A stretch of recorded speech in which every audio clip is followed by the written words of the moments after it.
Olá, minha gente, muito boa tarde a todas, a todos, muito bom dia ou muito boa noite para quem nos verá fora deste horário. Como nós fazemos todas as quartas-feiras, às 18, nós estamos iniciando hoje mais uma conversa semanal a respeito de alguns temas relevantes para a qualidade de vida dos brasileiros. E antes de entrar no assunto e na pauta, eu quero conversar com vocês no sentido de pedir mais uma vez que vocês nos ajudem a divulgar essas ideias, estas informações, que compartilhem no Facebook, no Instagram, que curtam o nosso canal lá no YouTube, e que contribuam, que tragam informações, né, e opiniões para enriquecer essa nossa conversa. Nós hoje contamos aqui com a participação da Maiara, podemos, portanto, interagir e eventualmente discutir algum assunto que seja de interesse. Nós estamos na Semana do Meio Ambiente, né? É a Semana Internacional do Meio Ambiente, um momento que o Brasil não tem muito a comemorar, né? Infelizmente. Nós estamos enfrentando, na verdade, já alguns eventos da crise climática, né? Nós estamos na região norte do país com uma enchente, especialmente no Amazonas, que é recorde, e aqui no centro-sul, no sudeste, nós temos uma seca prolongada, que coloca em risco, inclusive, os reservatórios, né, e o abastecimento de água e de energia elétrica para o país. Isso decorre, obviamente, em parte, pelo menos, né, da devastação, da degradação que é continuada que nós temos enfrentado na questão ambiental. Eu trouxe ainda aqui para a gente discutir rapidamente algumas notícias que eu considero importantes a respeito da epidemia da Covid-19, né? Vou tratar também de uma reportagem muito interessante que foi publicada hoje no El País, né? É um jornal espanhol, mas que tem site e tem edição nacional, edição brasileira, né? Que reproduz uma matéria que saiu originalmente no Financial Times. No Financial Times é uma longa reportagem a respeito de dados que vazaram da Nestlé, um dos maiores fabricantes de alimentos do mundo, uma multinacional suíça, né, que talvez seja a maior fabricante de alimentos processados do mundo. Muito interessantes os dados e nos alertam para mudanças que são necessárias nos nossos hábitos de vida. Vamos encerrar falando do prosseguimento da agenda neoliberal, né, com as suas implicações, né? E tem alguns dados relevantes que eu anotei aqui para vocês a respeito de algumas novas informações que foram trazidas à CPI da Covid-19 pela infectologista, eu até anotei, Luana Araújo, né, infectologista da Universidade do Rio de Janeiro, né, e que trabalhou por alguns dias no Ministério da Saúde.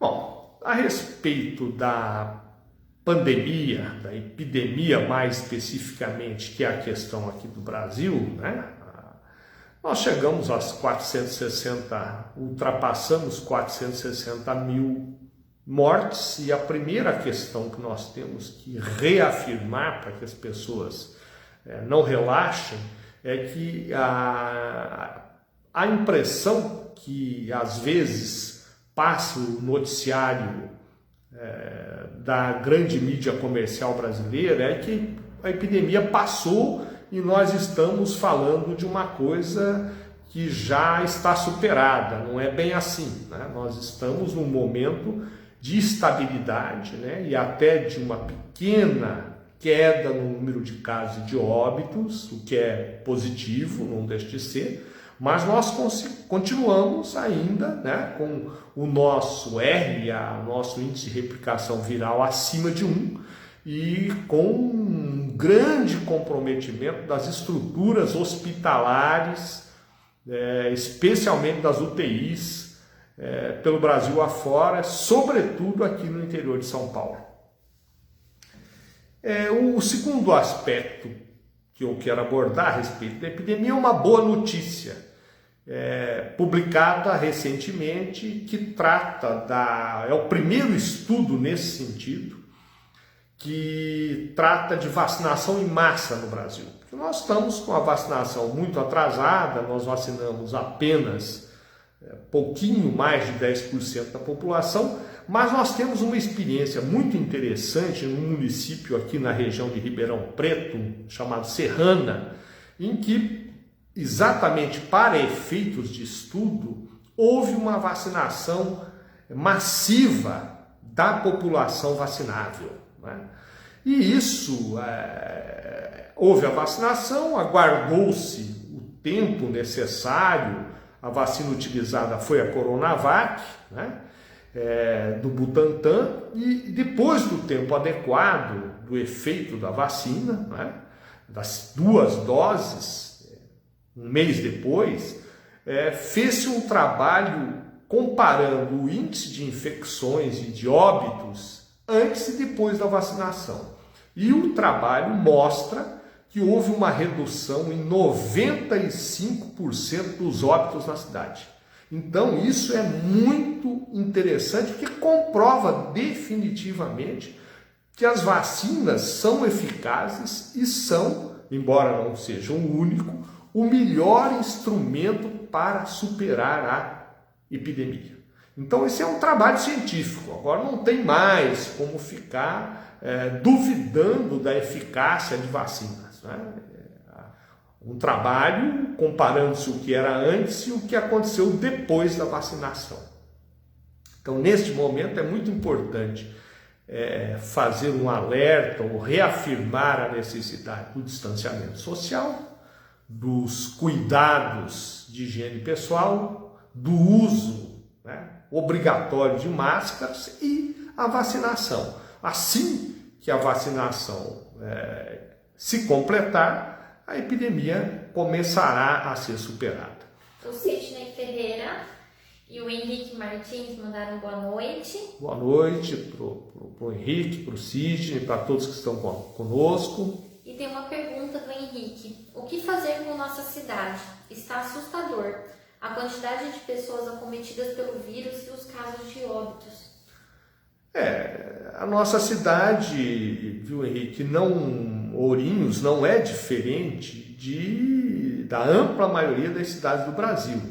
O que nós poderíamos ter feito e não fizemos era usar fortemente as equipes de médico de família para fazer a detecção e o acompanhamento dos casos de Covid nos bairros, em cada bairro, a testagem em massa, que nós não fizemos também, quer dizer, testar rapidamente os pacientes sintomáticos para poder, a partir daí, separar esse paciente, evitar que ele contamine outras pessoas e acompanhá-lo com orientação adequada para que ele fique em casa, tome os cuidados sanitários, seja observado, para não ficar esse corre-corre desnecessário, muitas vezes, aos hospitais e para que reduzir a replicação do vírus na comunidade.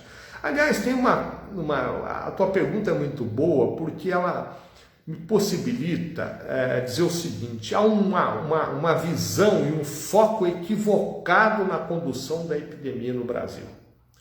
O primeiro grande erro é que todos ou a maioria dos recursos foram mobilizados para a atenção terciária. O que é isso? O dinheiro foi usado para equipar hospitais, para criar leitos excedentes para tratar a Covid-19 e vagas de UTI. Não é?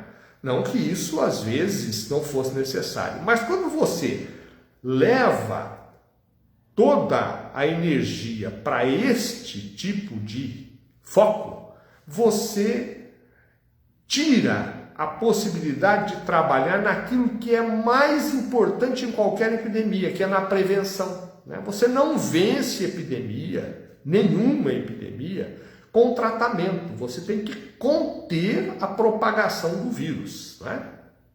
E o vírus da Covid-19 é um RNA vírus, né? Quer dizer, os vírus são lá uma cápsula de proteínas, uma cápsula proteica que dentro tem um material genético, que pode ser RNA ou DNA. São dois ácidos nucleicos estruturais que entram na estrutura da parte central, nuclear do vírus. Né? E por que eu estou falando isso? Porque é importante a gente entender que os RNA vírus, quer dizer, os vírus que têm RNA, eles sofrem muitas mutações. Né? Milhares de mutações vão ocorrer. Quanto mais o vírus circular, maior o número de mutações. E muitas vezes essas mutações, a maioria delas não tem importância, mas muitas vezes elas são fundamentais porque elas tornam o vírus mais infectivo, né? Ou até fazem com que esse vírus seja mais agressivo e escape de alguns tipos de vacina. É mais ou menos o que acontece com a gripe, né?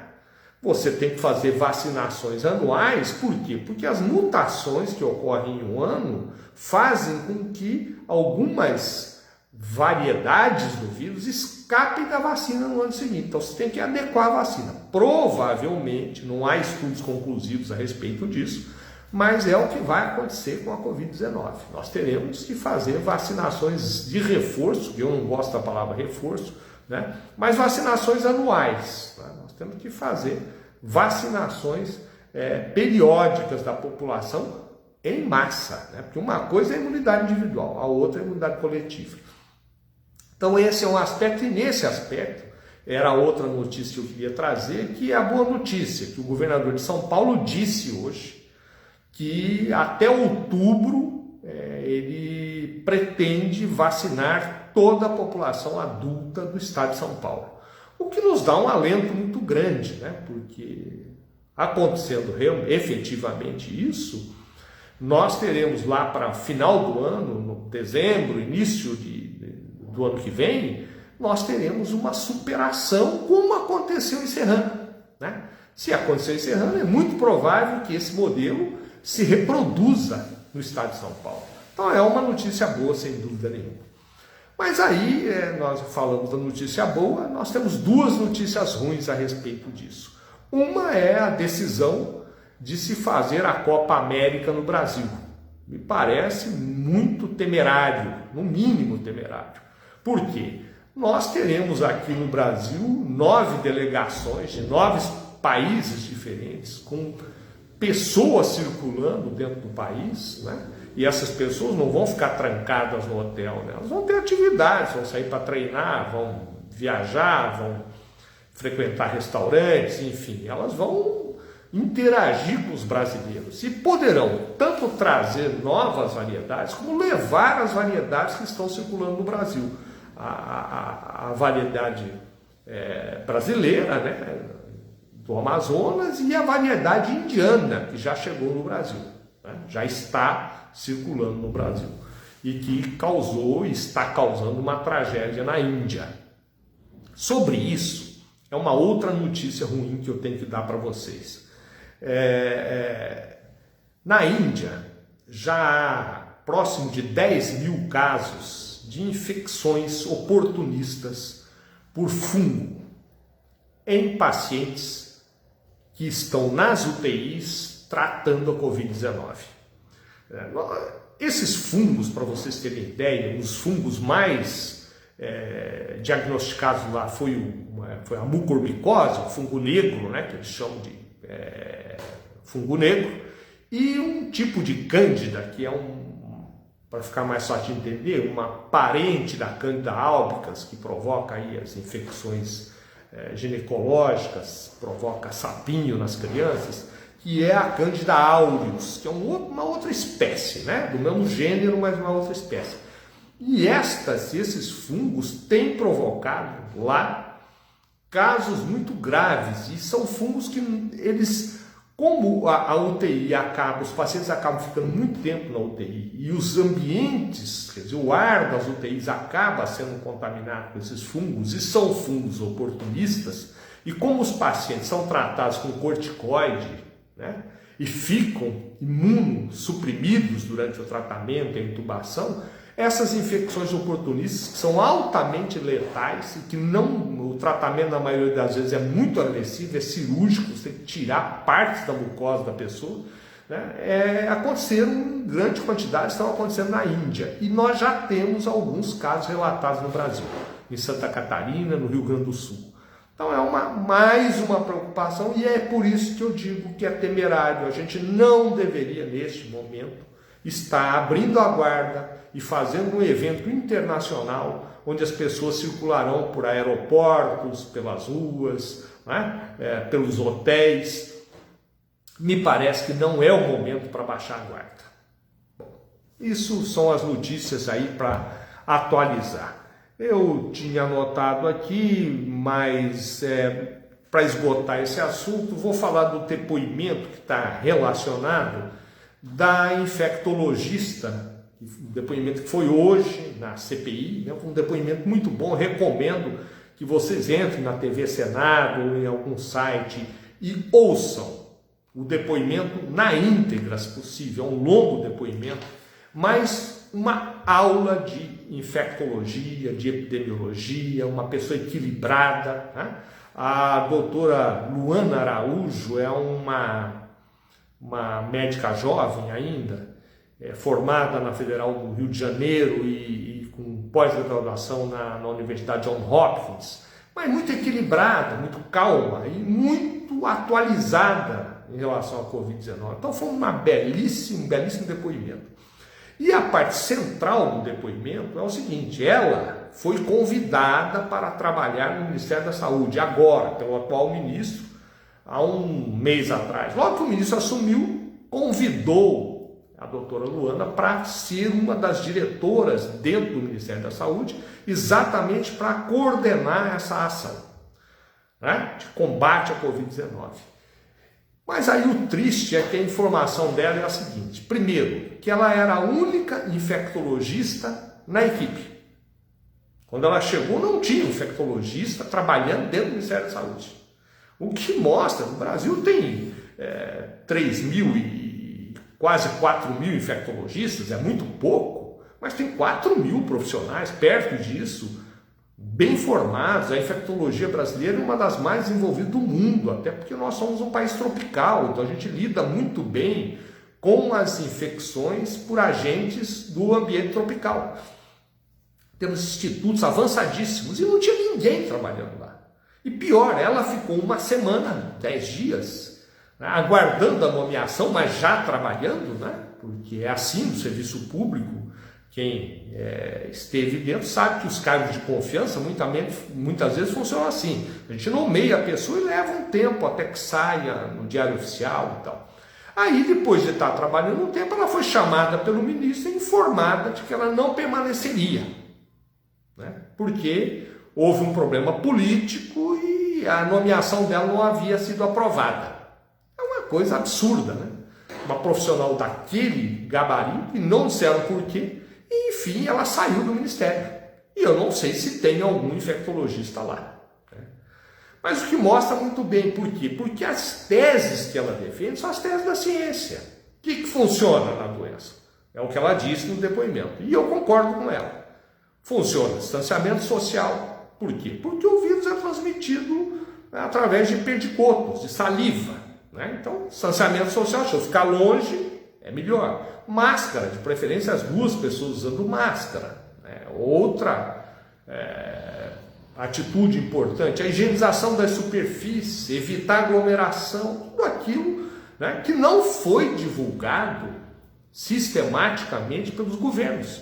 E aí eu volto à pergunta do Henrique, quando ele fala, mas e Ourinhos? Ourinhos reproduziu isso, não tem uma comunicação sistemática para as pessoas, clara, dizendo isso que eu acabei de dizer e dizendo mais, olha, tratamento precoce não tem comprovação científica e não funciona.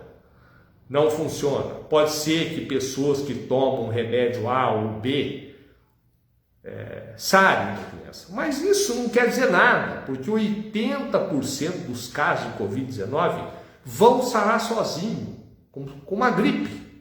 Os 20% que complicam e que têm comprometimento importante é que são o X da questão. E nesses casos, a Covid não responde a nenhum tratamento conhecido, muito menos por tratamentos que estão propondo aí com vermífugos, né, com antiprotozoários, como é o caso da ivermectina e da hidroxiclorotina, com vitaminas, com zinco e alguns antibióticos como a azitromicina.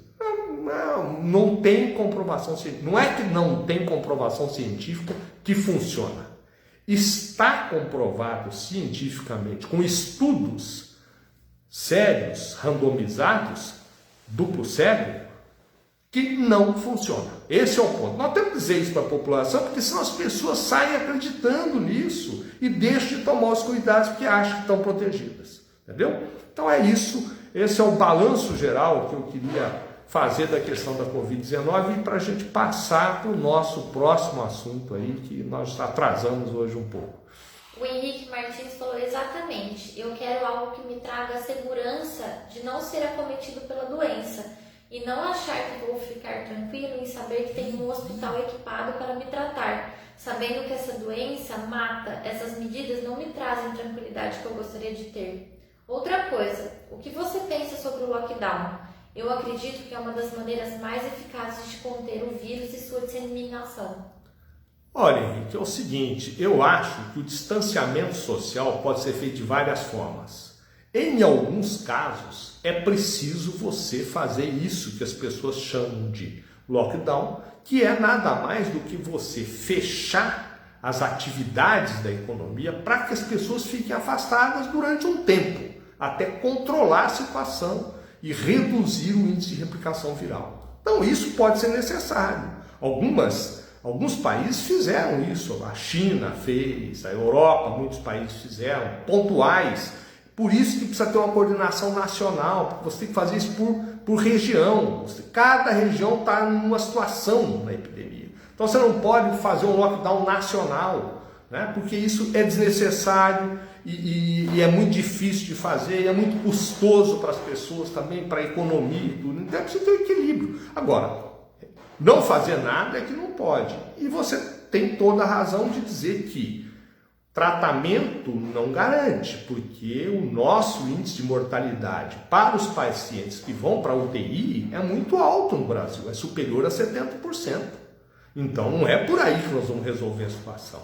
E a tranquilidade realmente, embora não proteja 100%, não há vacina 100%, é a vacinação em massa da população, não tem outra saída. O Sidney Ferreira mandou: de quem é o direito de transmitir a Copa América? Do SBT, né? E o dono do SBT é o Silvio Santos, né? E o Silvio Santos é o sogro do Fábio Faria, né? O Fábio Faria é o ministro da comunicação do governo de Bolsonaro, né? Pois é. Isso explica, pelo menos em parte, a decisão, eu acho. Bom, vamos ao nosso segundo assunto. Eu tenho uma matéria que eu recomendo que vocês vejam, está lá no site do El País, já falei, né, que foi publicada inicialmente no Financial Times, que é um documento interno da Nestlé, que vazou, que eles conseguiram ter acesso. E é um documento que é um estudo da própria Nestlé que mostra que esse estudo, gente, vamos deixar bem claro, não envolve produtos infantis da Nestlé, né? Não envolve o café da Nestlé, que a Nestlé também produz café. Mas os outros produtos para adultos mostraram que 63% desses produtos não são saudáveis. São produtos que não são bons para a saúde quando consumidos com regularidade. Por duas razões principalmente. Porque tem muita quantidade de sódio e são muito ricos em açúcar e alguns em gordura trans. Então esse é um trabalho que realmente preocupa, porque entre os produtos testados, né, estão os produtos de confeitaria da Nestlé, as bebidas da Nestlé, produzidas pela Nestlé, com base láctea ou outras bases, sucos, que tem, entre esses, as bebidas e a confeitaria, 96%, 99% foram prejudiciais à saúde, são prejudiciais. E a empresa sabe disso, né? E o mercado, os governos não regulam isso. E não explicam para a população esses riscos. Então esse é um momento que e aí é uma ação de saúde pública, né? Que nós teríamos que estar fazendo um trabalho muito importante para conscientizar as pessoas para consumir alimentos naturais, né? Para consumir alimentos frescos, né? Sem industrialização. Por quê? Porque isso é muito melhor para a saúde, vai impedir, ou vai evitar, ou vai retardar o aparecimento de doenças metabólicas, como diabetes mellitus, hipertensão arterial, doença renal crônica, né? E nós não temos nenhuma política nesse sentido. Não é só para a Nestlé, mas para toda a indústria de alimentos nós temos que ter uma política, né? Até para orientar as pessoas a respeito disso. E mais, nós teremos que ter políticas regionais, municipais, estaduais e uma grande política nacional estimulando a produção da agricultura familiar, a produção de alimentos da agroecologia, a preservação do meio ambiente, produtos livres ou com quantidades mínimas de agrotóxicos. E não há nada disso, muito pelo contrário, né? Nós temos metade da nossa população ameaçada, né, pela carência alimentar, desnutrida, né, que não tem a segurança alimentar, e aqueles que têm segurança alimentar acabam, boa parte deles, ficando desnutridos porque não têm as informações. Então, acho que o grande problema nosso hoje no Brasil é a informação, né? Nós temos um conjunto de órgãos de comunicação muito ruins, na televisão, nos jornais, uma mídia muito comprometida com o poder econômico e que não defende, não orienta e não instrui, não informa a população, né? Distorce os fatos, os acontecimentos e não contribui para que a vida das pessoas melhore. Então esse é um assunto que eu queria trazer para reflexão de vocês. No terceiro item que eu trouxe aqui, para a gente não perder a questão de tratar dessa modelo econômico toda vez, é importante, né?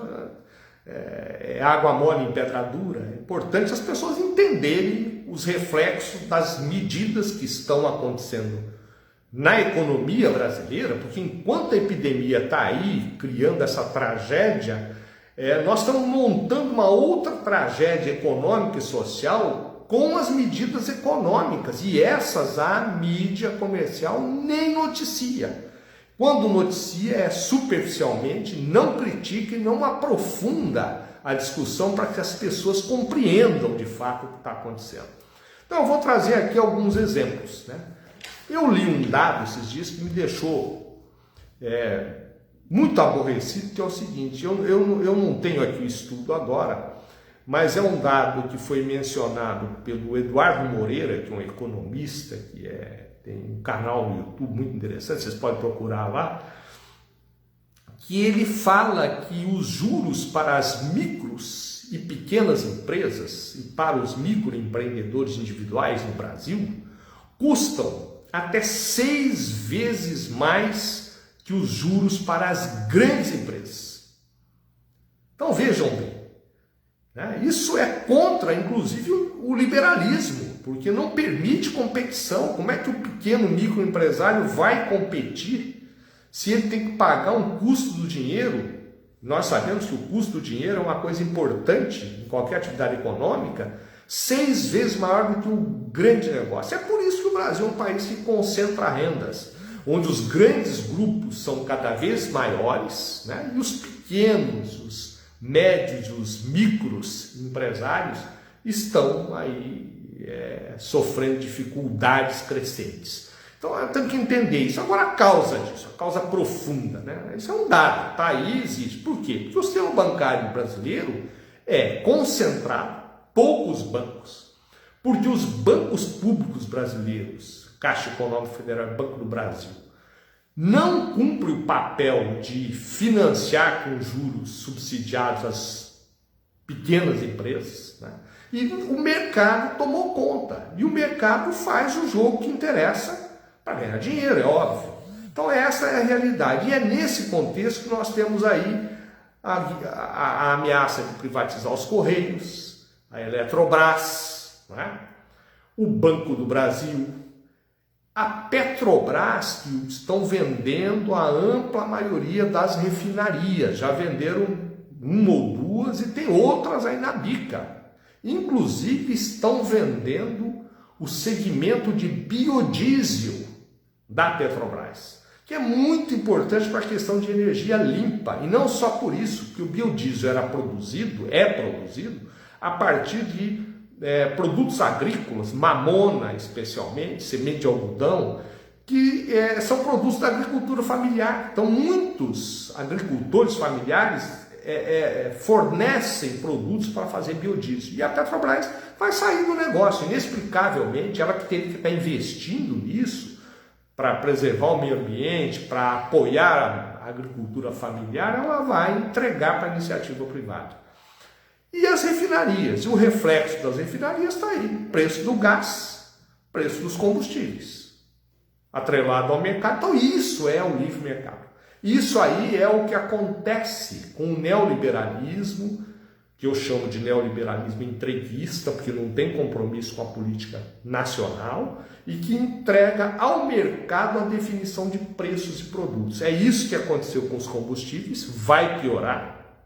E é isso que aconteceu com os alimentos no Brasil, porque boa parte dos alimentos brasileiros, uma parte são exportados, e os pequenos negócios, a agricultura familiar que produz alimentação, está desestimulada com dificuldade de crédito.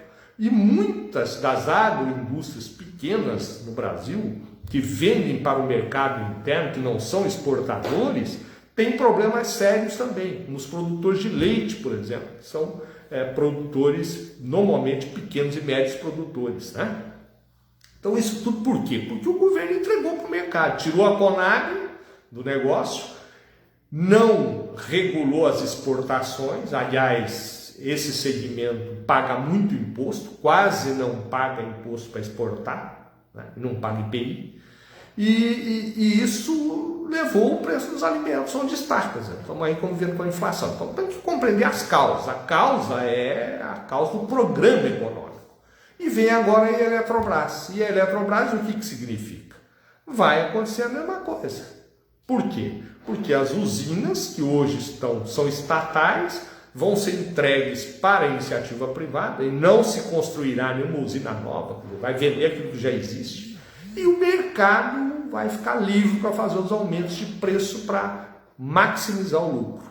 Então é isso que vai acontecer, com o risco, inclusive, de não termos os investimentos necessários e com um apagão no futuro. Eu já falei disso aqui, mas eu vou repetir isso várias vezes para que as pessoas entendam o que está acontecendo. E é muito importante entender isso, porque se você for pegar os países, e aí eu vou pegar 2 países só, 2 grandes países, os maiores do mundo. Estados Unidos, que é o país mais liberal do mundo, né, que a iniciativa privada lá não sofre nenhum tipo de ameaça, e a China, que é a segunda maior economia do mundo, né, as duas estão ali, uma muito próxima da outra. Então a China, onde a economia é totalmente estatizada, ela também controla as suas hidrelétricas. Então, tanto os Estados Unidos, onde as hidrelétricas são todas controladas ou pelo Ministério do Interior ou pelo Exército americano, são estatais, por exemplo, são estatizadas, ou a China, onde todas as empresas de geração de energia são estatais. Então é isso, e nós estamos pegando a nossa empresa estatal, as nossas empresas, e provavelmente nós vamos vender para estatais de outros países. Entendeu? É isso que está acontecendo no Brasil. Bom para quem? Não precisa ser mágico nem muito esperto para entender que alguém vai ganhar muito dinheiro com a compra e com a exploração desse tipo de atividade econômica, né? Bom, gente, é o que nós tínhamos para hoje. Não sei se nós temos mais alguma interação. Se não tiver, nós vamos ficando por aqui. A Atna desejou boa noite. Boa noite para a Atna, boa noite a todos que estiveram conosco. Quarta nós voltamos a conversar e obrigado, agradeço a todas, a todos e peço que quem puder que espalhe essas notícias e traga contribuições, tá certo? Nós tivemos aqui um alarme disparando na redondeza, mas faz parte. Temos mais alguma coisa? Chegou um comentário do Henrique, falou: infelizmente hoje no Brasil o agronegócio, os grandes produtores que dominam essa área, esses são os patrões do atual governo, fazem com que os pequenos venham a padecer. Na verdade, o modelo político que a gente tem no Brasil, nós temos um Congresso Nacional que não representa a população. Eu tenho dito isso sempre aqui, nós temos que entender isso. Por quê? Porque a ampla maioria dos deputados, dos 513 deputados e 81 senadores, vocês podem ir lá pesquisar e ver a vida. Eles são ligados a vários ramos de atividade, mas poucos têm vínculos populares. Por exemplo, não tem ninguém lá da agricultura familiar, não tem ninguém da micro e pequena empresa, né? Não tem pouquíssimos funcionários públicos, operários, trabalhadores, mulheres muito poucas, negros muito poucos. Então ele não representa a sociedade brasileira. E quando você tem um governo executivo mais comprometido com o programa popular, você dá um certo equilíbrio. Hoje, o problema é que o atual governo é um governo que está totalmente atrelado, não é só a um setor da economia, é aos grandes setores da economia. Mineração, agronegócio e o sistema financeiro, que são os três pilares que sustentam a economia, que sustentam a política do atual governo. Se você for ver a base de apoio que ele tem, no que se refere à atividade econômica, está nesses setores, que são os setores que realmente estão sendo beneficiados, né? Estão tendo grandes benefícios atualmente, tá certo? Obrigado a todos, um grande abraço e até a próxima.